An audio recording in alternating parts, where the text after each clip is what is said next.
শীতের হাওয়া বইতে শুরু করলেই সর্দি, কাশি আর জ্বর যেন পিছুই ছাড়ে না। সকালে গলা ব্যথা, বিকেলে নাক বন্ধ, রাতে জ্বরের কাঁপুনি। এ যেন প্রতিদিনকার রুটিন। তবে প্রতিদিনের খাবারে ছোট্ট একটা পরিবর্তন এই শীতে আপনাকে রাখতে পারে আরও বেশি সুরক্ষিত।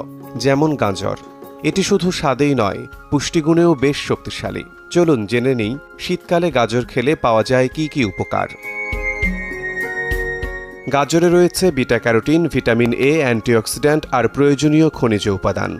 পুষ্টিবিদদের মতে প্রতি ১০০ গ্রাম কাঁচা গাজরে রয়েছে কার্বোহাইড্রেট ৯ গ্রাম, চিনি ৬ gram, dietary fibre ৩ gram, fat ০.২ gram, protein ১ gram, calcium ৩৩ milligram, magnesium ১৮ milligram, phosphorus ৩৬ milligram, potassium ২৪০ milligram, sodium ২.৪ মিলিগ্রাম, ভিটামিন বি ০.০৪ মিলিগ্রাম, ভিটামিন বি2 ২০.০৬ মিলিগ্রাম,